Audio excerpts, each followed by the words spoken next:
अस्मत् श्री गुरुचरणारविन्दाभ्यां नमो नमः।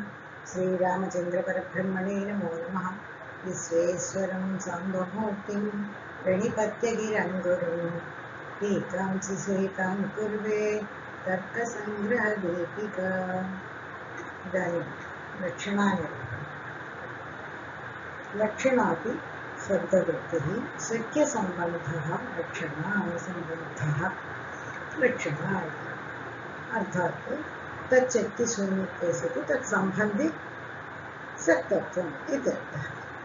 गङ्गायां घोषः इत्यत्र गङ्गापदवाच्य प्रवाहसम्बन्धादेव तीरोपस्थिते तीरेऽपि शक्तिः न कल्प्यते इति। यदा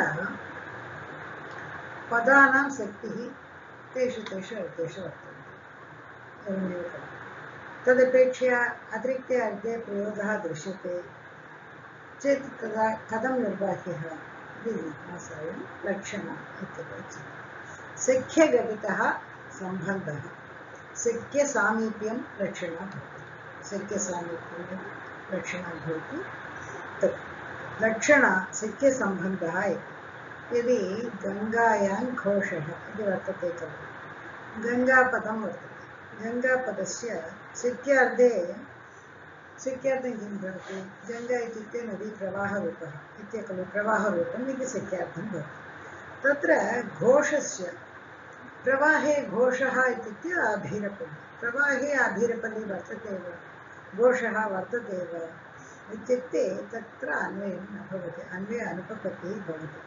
तत्र इत्यत्र गङ्गापदवाच्य प्रवाहसम्बन्धादेव तत्र अन्यत् वदन्ति। तदा किं वदन्ति? लक्षणया तीर उपस्थितौ, प्रवाहम् इति अर्थः नास्ति, प्रवाहं शक्यार्थं भवति, शक्यार्थसम्बन्धी भवति प्रवाहस्य तीरम् इति। तीर उपस्थितौ तीरेऽपि शक्तिः न कल्प्यते, तीरे शक्तिः न भवति, लक्षणा एव इति वदति। सैन्धवादौ लक्षणया तीरस्य बोधः भवति। तत्र प्रवाहरूपसख्यार्थः तत्र संयोगरूपेण सम्बन्धस्य तीरे गृहीत्वात् तीरस्य स्मरणं भवति। अतः अस्माकं स्वाब्दबोधः अपि भवति। तीरे एवम् अभीरपल्लिः, गङ्गायां तीरे अभीरपल्लिः, गङ्गापदेन प्रवाहस्य उपस्थितिः, घोषपदेन घोषस्य उपस्थितिः। तत्र गङ्गायाम् इति सप्तमीपदेन सप्तम्यन्तेन अधिकरणत्वं, यद्यपि प्रवाहनिष्ठं भवति तर्हि निरूपकः घोषः न भवति खलु, अतः घोषनिरूपित अधिकरणत्वं प्रवाहे नास्ति। अतः एवम् अन्वय अनुपपत्तिः भवति इति लक्षणायाः बीजम् अत्र भवति। तदेव लक्षणायाः बीजं प्रसारः तत्र भवति लक्षणायाः। ततः पश्चात् गङ्गापदस्य लक्षणाग्रहः तीरं गङ्गापदजन्यबोधविषयत्वप्रकारक ईश्वरेच्छा विशेष्यतावत् प्रवाहसंयुक्तं तीर उपस्थितिः, शक्यः शक्तिमान् भवति तीरस्य उपस्थितिः। तदपि किं भवति? गङ्गातीरत्वेन बाणं येन रूपेण शक्तौ अर्थस्य भानं भवति, तेनैव रूपेण तत्र उपस्थितिः शब्दबोधे च विषयत्वं भवति खलु। तदा घटपदं वर्तते, घटपदजन्यबोधविषयत्वप्रकारक ईश्वरेच्छा विशेष्यत्वं घटत्वेन रूपेण घटेन गृहीतं भवति। तदेव, किन्तु तत्र न तु कम्बुग्रीवादिमत्वेन वा या कपालजन्यद्रव्यत्वेन न गृहीतं भवति। घटपदजन्यबोधविषयत्वप्रकारक ईश्वरेच्छा विशेषत्वं तत्र भवति। येन रूपेण शक्तिः गृहीता तेनैव रूपेण तत्र उपस्थितिः भवति। शाब्दबोधे च तदेव विषयत्वं भवति। एवमेव लक्षणायामपि भवति। शक्यसम्बन्धः लक्षणः, शक्यसम्बन्धः लक्षणः इति उक्तं खलु। गङ्गापदस्य शक्यः प्रवाहः, शाब्दबोधे तीरस्य बाणं भवति। शाब्दबोधे यथा तीरः विषयः, तीरत्वमपि तत्र विषयः भवति। तीरः विषयः भवति चेत् तीरत्वमपि विषयः। तीरतीरत्वस्य समवायसम्बन्धः अपि तत्र विशेषः भवति। समवायसम्बन्धः तीरेण शक्यतावच्छेदकः तत् तीरत्वं भवति। सिक्कितावच्छेदकावच्छेदकः समवायः भवति, समवायसम्बन्धः भवति। यदा घटपदेन घटस्य बोधः इति ईश्वरेच्छा शक्यता वर्तते, तदैव शक्यतायाः अवच्छेदकं तत्र घटत्वं भवति। शक्यतायाः अवच्छेदकता अवच्छेदकसम्बन्धः समवायसम्बन्धः भवति। अत्रापि प्रवाहं शक्यं भवति, तीरं लक्षणया बुध्यते। एवमेव सैन्धवादो लवणाश्रयोः परस्परसम्बन्धाभावात् नानाशक्तिकल्पनम् इति। सैन्धवादो, सैन्धवम् इति पदम् अस्ति। सिन्धुदेशे उत्पन्नम् अश्वः अपि सैन्धवम् इति उच्यते। सिन्धोः ततः समुद्रेण सिन्धोः यत् सिन्धौ यत् उत्पद्यते तत् लवणमपि सैन्धवमेव भवति। सैन्धवम् इत्युक्ते लवणमपि भवति, अश्वमपि भवति। भोजनकाले यदा सैन्धवम् आनीय इति वदामः तदा तु लवणमेव गृहीत्वा आगच्छति खलु सः। तदैव युद्धभूमौ सैन्धवम् आनीय इत्युक्ते अश्वमेव आनयति। तत्र समयानुसारेण तदा भवति। एवं नानार्थकः शब्दाः नानादेषु तत्र शक्तयः प्रवर्तन्ते। परस्परसम्बन्धाभावात् लवणाश्रयोः सम्बन्धः वर्तते वा इत्युक्ते नास्ति। भावात् नानाशक्तिकल्पनम् इति। नानाशक्तिकल्पनं तत्र शक्तयः अनेकाः शक्तयः अनेकार्थाः यदा भवन्ति तत्र अनेकाः शक्तयः तत्र अङ्गीकृताः भवन्ति। लक्षणा तदेव तत्र उच्यते। हरिः इत्यपि पदमस्ति। हरिः इति पदस्य विष्णुः इत्यर्थः, इन्द्रः इत्यर्थः, कपिः इत्यर्थः, सिंहः इत्यर्थः, नाना अर्थाः एकस्य पदस्य एव वर्तन्ते। तदा वयं किं कुर्मः? तदा अनेकाः शक्तयः हरिपदस्य अङ्गीकृताः भवन्ति। यदि शक्तिसत्त्वे किञ्चित् प्रमाणं वर्तते, शक्तिः स्वीकृतव्या भवति। प्रवाहस्य तीरस्य परस्परं सम्बन्धः वर्तते। एकं सख्यम् अपरं लक्षणं। हरिपदस्थले सख्यं लक्ष्यम् इदमेव इति निर्धारितुं शक्यते वा इत्युक्ते तत्र प्रमाणः नास्ति। केवलं तत्र स्वार्शिकः प्रयोगाः भवन्ति। समयानुसारेण तत्र अर्थः स्वीकर्तव्यः भवति। ससङ्गचक्रा हरिः पूज्यते इत्युक्ते किं स्वीकुर्मः? तत्र हरिशब्देन विष्णुमेव स्वीकुर्मः। हरिसंयोगी वृक्षः इत्युक्ते तत्र मर्कटं कपिमेव स्वीकुर्मः। अत्र विनिगमनाविरहात् सर्वत्र स्वीकृता शक्तिः भवति। अगत्या शक्तिः स्वीक्रियते। तत्र सर्वत्रापि नानाशक्तिकल्पनं तत्र भवति। लक्षणा त्रिविधा: जहल्लक्षणा, अजहल्लक्षणा, जहदजहल्लक्षणा इति। यदा वाच्यार्धस्य अन्वयबोधः जहल्लक्षणया भवति। जहत् स्वार्थ इति भवति। वाच्यार्धस्य अन्वय अभावः, यत्र वाच्यार्धस्य अन्वय अभावः भवति तत्र जहल्लक्षणा इत्युच्यते। यदा जहाति इत्युक्ते त्यजति इत्युच्यते। तदा जहत् लक्षणं। यदा उदाहरणार्थं यदा मञ्चाः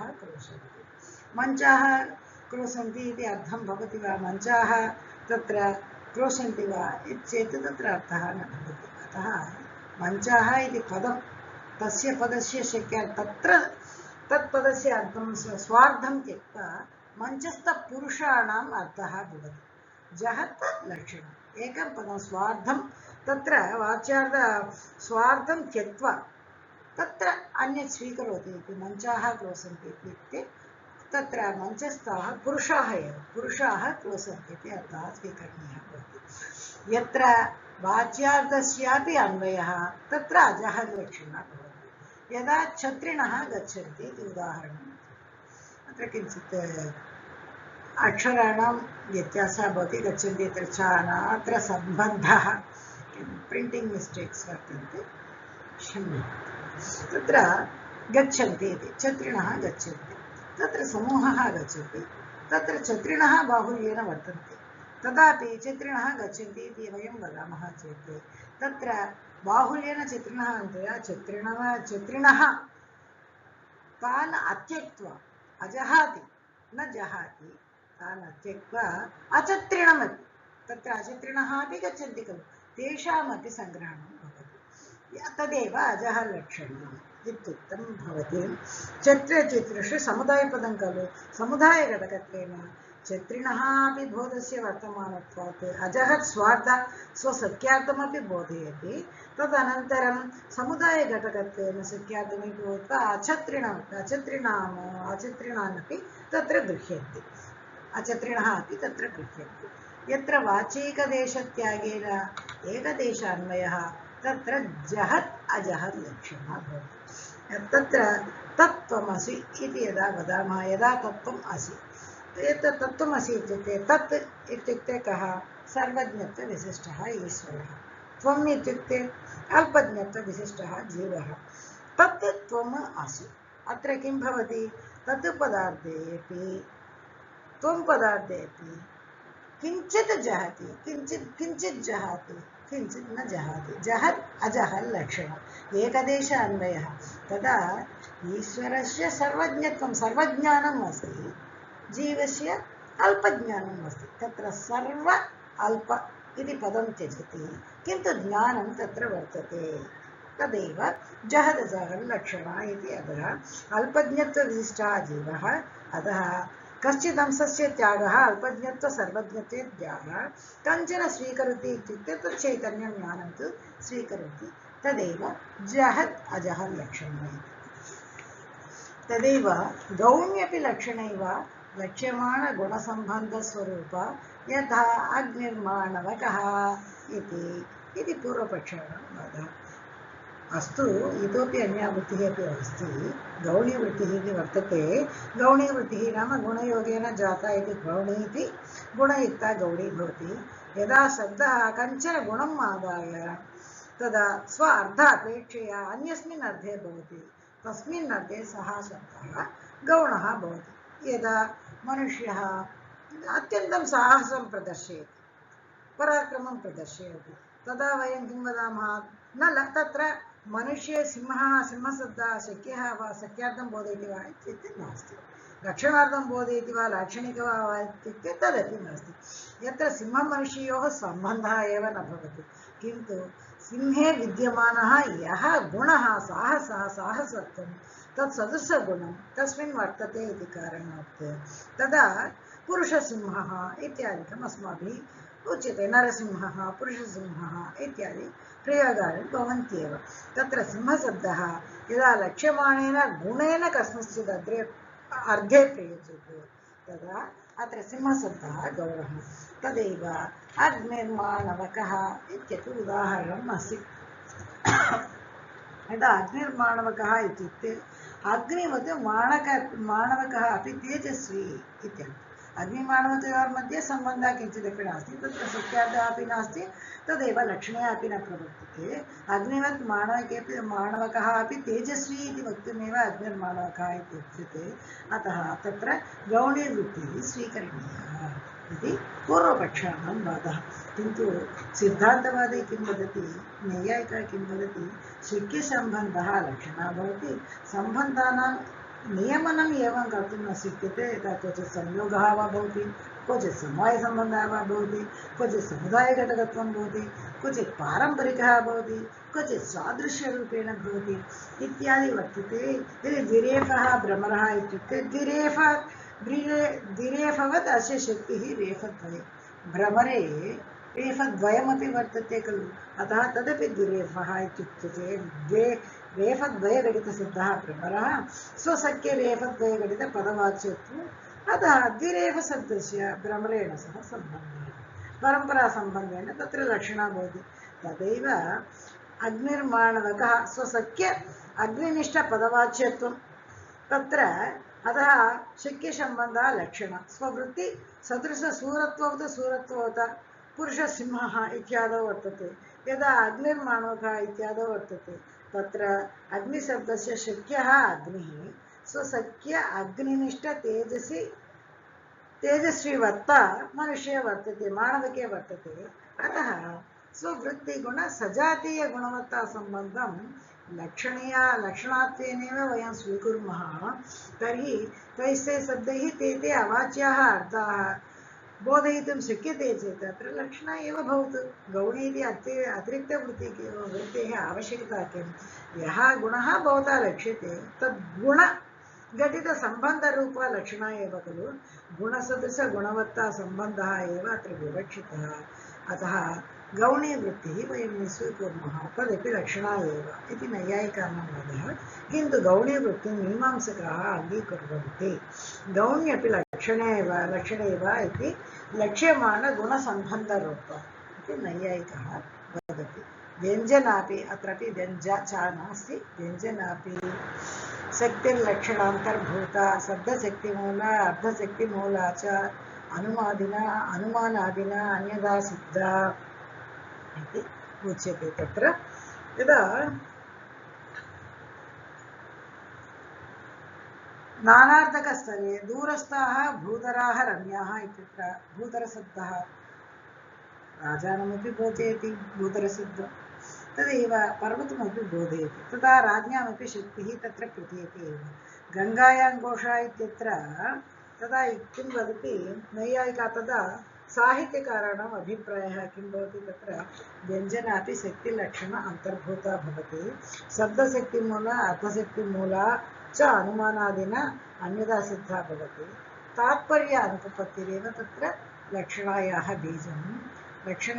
बीजं तात्पर्य अनुपपत्तिरेव तत्र स्वीकरणीयं तत् प्रतीति इच्छया उच्चरितत्वं तात्पर्यज्ञानं च वाक्यार्थज्ञानं हेतुः भवति नानार्थ अनुरोधः प्रकरणादिकं तात्पर्यग्राहकं वाक्यार्थज्ञाने हेतुः नानार्थ अनुरोधात् प्रकरणादिकं तात्पर्यग्राहकं तात्पर्यज्ञानं च इति तत् प्रतीति इच्छया उच्चरितत्वं तात्पर्यम् इति वदन्ति खलु साहित्यकाराणाम् अभिप्रायः गङ्गायां घोषः इत्युक्ते यदा प्रयोक्तुः अभिप्रायः केवलं गङ्गातीरे घोषः इत्येव न भवति तत्र साहित्यकाराः तत्र अर्थाः ते अपि कल्प्यन्ते तदा गङ्गातीरे तत्र घोषः इति अर्थः एव नास्ति तत्र प्रयोक्तुः अभिप्रायः शैत्यत्वमपि गङ्गायाः शैत्यत्वमपि पावनत्वमपि शैत्यपावनत्वविशिष्टगङ्गातीरः इति वक्तुमेव गङ्गायां घोषः इति वदति सः शैत्यपावनत्वादिप्रतीतिः भवता उक्तं खलु लक्षणीया स्वीकृत्य तीरलक्षणीया येन तु स्वीकर्तुं शक्यते खलु केवलतीरलक्षणीया अनुपपत्तिपरिहारे शैत्यपावनत्वादिगुणविशिष्टलक्षणायां तत्र मानाभावात् तत्र प्रमाणमेव नास्ति खलु कथं गङ्गायां यदि गङ्गातीरे घोषः इत्युक्ते तत्र गङ्गातीरे घोषः इत्येव अर्थः स्फुरति तत्र शैत्यत्वं वा पावनत्वं वा अस्माकं द्योतते वा इति चेत् न भवति किन्तु वक्तुः इच्छा प्रयोक्तुः इच्छा एवमेव स्यात् अतः व्यञ्जनावृत्तिः शब्दस्य अवश्यमेव स्वीकरणीया इति तत्र तैरुक्तं स्यात् शक्तिलक्षणान्तर्भूता शब्दशक्तिमूला अर्धशक्तिमूला च अतः अनुमानादिना अन्यथा सिद्धा भवति तात्पर्य अनुपपत्तिः लक्षणाबीजम् इति तत्प्रतीति इच्छया उच्चरितत्वं तात्पर्यम् इति तात्पर्यज्ञानं च वाक्यार्थज्ञाने हेतुः नानार्थ अनुरोधात् प्रकरणादिकं तात्पर्यग्राहकम् इति तत्र उक्तं यदा दूरस्थाः भूधराः रम्या यदा नैयायिकाः वदन्ति तेषां मतं नाङ्गीकुर्वन्ति अन्वय अनुपपत्तिः लक्षणायाः बीजं नास्ति इति वदन्ति च व्यञ्जनावृत्तिरपि शक्तिलक्षण अन्तर्भूता इति खलु ते वदन्ति तदा नैयायिकः तन्न अङ्गीकुर्वन्ति गङ्गापदेन यदि शीतत्वविशिष्टम् उपस्थापितं चेत् अन्वय अनुपपत्तिः वर्यते लक्षणा तावत्पर्यन्तमेव अनुपपत्तिः तीरत्वविशिष्टबोधप्रयोजकलक्षणासमर्था तस्याम् एवं वक्तुं न शक्यते अतः व्यङ्ग्यः अर्थः शैत्यपावनत्वविशिष्टः इति वयं व्यञ्जनारूपेण स्वीकर्तव्यमिति ते वदन्ति खलु तदा नानार्थकस्थले दूरस्थाः भूधरा रम्याः इति भूधरा रम्याः इत्युक्ते भूधरशब्देन यदा पर्वतानां तदा राज्ञामपि शक्तिः प्रतीयते गङ्गायां घोषः इत्यत्र शैत्यपवनत्वविशिष्टतीरप्रतीतिः लक्षणीया एव भवति तत्र यदि लाक्षणिकरूपेण तत्र घोषपदस्यापि मत्स्यः इति स्वीकुर्मः तत्र अस्माकं किञ्चिदपि बाधा नास्ति तत्र तु लक्षणं तात्पर्य अनुपपत्तिरेव अतः व्यञ्जनावृत्तिः इति अतिरिक्तवृत्तेः आवश्यकता नास्ति ते तात्पर्य अनुपपत्तिः लक्षणाबीजम् इति उक्तं खलु लक्षणा तात्पर्य अनुपपत्तिरेव इति अस्माकं लक्षणं ते वदन्ति अनुमानादिना अन्यथा सिद्धा भवति तत्र तत्प्रतीति इच्छया उच्चरितत्वमेव तात्पर्यमिति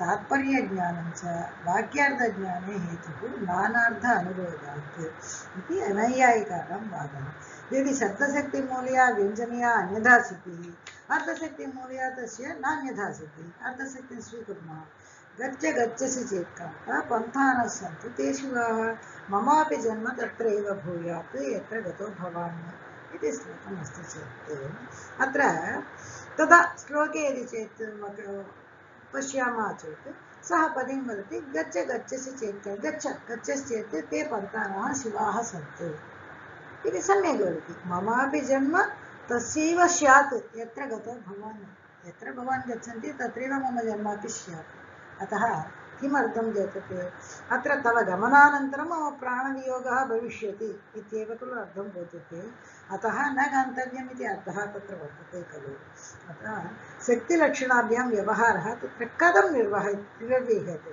अतः व्यञ्जनावृत्तेः आवश्यकता अवश्यं तत्र वर्तते इति नैयायिकानां वादः किं भवति अनुमानादिना तु वयं सर्वं कर्तुं शक्नुमः एव अनुमानप्रकारः इत्थं भवति इयं मदीयगमनोत्तरकालप्राणवियोगवती विलक्षणशब्दप्रयोक्तृत्वात् इयम् इति पक्षः मदीयगमनोत्तरकालप्राणवियोगवती इति निरूप्यते साध्यं विलक्षणशब्दप्रयोक्तृत्वात् इति अनुमानेन एवं वयं स्वीकर्तुं शक्यः व्यञ्जनावृत्तेः आवश्यकता अस्माकं नास्ति इति तदेव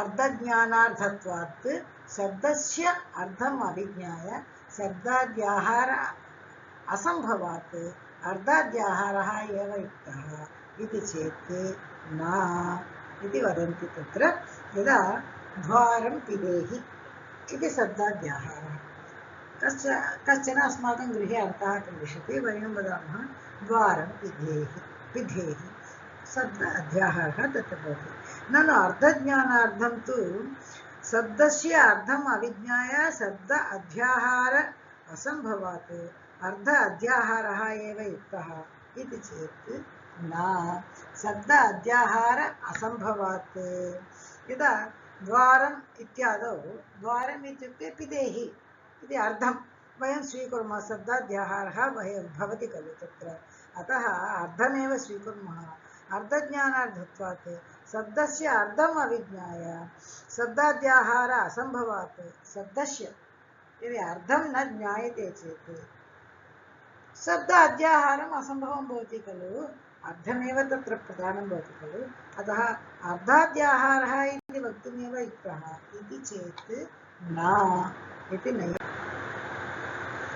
पदविशेषजन्य पदार्थ उपस्थितेः सार्धज्ञाने हेतुत्वात् अन्यथा घटः कर्मत्वम् आनेयं कृतिः इत्यत्रात् शाब्दज्ञानप्रसङ्गात् इति ग्रन्थकारः वदति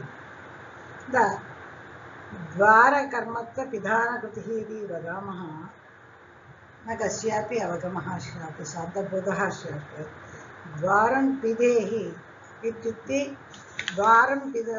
तत्र द्वारं पिधेहि इत्युक्ते शाब्दबोधः यदा भवति तदा यद्यपि समानार्थकः द्वारकर्मत्वं पिधानकृतिः घटम् आनय इति वदामः चेत् तस्य घटम् आदन्तद घटनिष्ठकर्मत्वनिरूपक आनयनानुकूलकृतिमान् इति भूतः घटम् आनय इति शब्देन भवति किन्तु घटकर्मत्वम् आनयन् कृतिः इति शब्देन तु कदापि न भवति अतः तत्रापि शाब्दज्ञानप्रसङ्गात् शाब्दबोधः तु न भवति खलु घटः कर्मत्वम् आनयन् कृतिः इति वदामः घटम् इत्युक्ते घटकर्मत्वमेव आ उपसर्गपूर्वकनेधातुः तत्र आख्यातार्थेन तत्र आनयन् कृतिः एव भवत्येव किन्तु घटकर्मत्वम् आनयन् कृतिः इत्युक्ते तादृश शब्दबोधः न भवति घटम् आनय इति वाक्येनैव तत्र शाब्दबोधः भवति अतः पदविशेषजन्य पदार्थ उपस्थितेः शाब्दज्ञाने हेतुत्वात्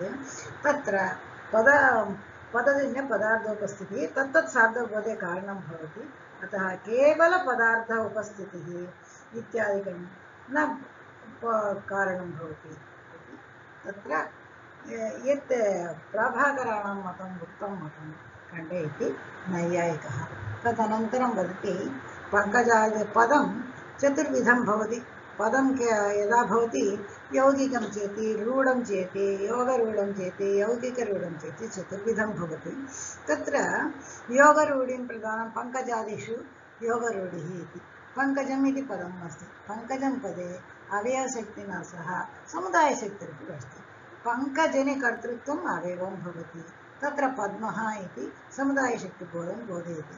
अन्यथा अत्र पङ्कजादिकृत इदानीं वदति समुदायशक्तिः इत्युक्ते किम् इति वदति अवयवशक्तिः योगः इति। अवयवशक्तिः इत्युक्ते शास्त्रकल्पित अवयवार्थनिरूपिता शक्तिः योगः। यदा अवयवार्थबोधजनकं पदं यौगिकं भवति, यदा पाचकादिपदं तत् यौगिकं भवति। समुदायशक्तिः रूढिः। अतः नेतपद्मत्वादिज्ञानार्थं समुदायशक्तिरेव रूढिः इति पदेन व्यवहरति। समुदायशक्तिः किमर्थम् इत्युक्ते नेतपद्मत्वादिज्ञानार्थं समुदायशक्तिः। अत्र उक्तं खलु अवयवशक्तिना सह समुदायशक्तिरपि वर्तते इति। पङ्कजने कर्तृत्वम् अवयवशक्तिः अस्ति चेत् पङ्कजम् इति पदं पद्मेषु यदा बोधं जनयति शब्दबोधं जनयति तदेव समुदायशक्तिः इति उच्यते। तादृशसमुदायशक्तिरेव रूढिः इति उच्यते। तदा रूढिशक्तिना एव नेतपद्मत्वादिज्ञानार्थं तदा पङ्कजम् इत्युक्ते पद्मम् इत्येव ज्ञानार्थं भवति। यदि समुदायशक्तिः नास्ति चेत् अन्यथा कुमुदे अपि प्रयोगप्रसङ्गात् कुमुदमपि पङ्के एव उद्भवति। अतः तत्रापि कुमुदे अपि पङ्कजम् इति वक्तुं शक्यते खलु, तद् न भवति। अतः समुदायशक्तिः रूढिः भवति। इतरान्विते शक्तिः इति प्रभाकराः इति उक्तं भवति। इतरान्विते इत्युक्ते अन्विते शक्तिः इति अन्वयस्य इतरनेतरपदत्वेन तदा एवं भवति। अन्वितार्थे यदा शक्तिः तदा अन्वयांशेपि शक्तिः अङ्गीक्रियते। अन्वयः इत्युक्ते पदार्थयोः संसर्गः। तदा अन्वितः इत्युक्ते घटः घटपदशक्यः इत्याकारकशक्तिज्ञानमेव पदार्थद्वये संसर्गविषयकसार्थबोधोऽपि कारणम् इति प्रभाकराणां मतः। अन्वयस्य वाक्यार्थतया भानसम्भवात् अन्वयांशेऽपि शक्तिः न कल्पनीया इति गौतमीयाः इति वदन्ति।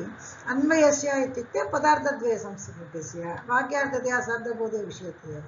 भानम् इत्युक्ते आकाङ्क्षाबलात् किं भवति, आकाङ्क्षाबललभ्यात्वात् तत्र उपलभ्यते तस्य पदस्य भानम् उत्पद्यते तत्र। अतः तत्र शक्तिः न कल्पनीया इति गौतमादीनां मतं तत्र अस्ति। धन्यवादाः। सर्वे भवन्तु सुखिनः, सर्वे सन्तु निरामयाः, सर्वे भद्राणि पश्यन्तु, मा कश्चित् दुःखभाग् भवेत्।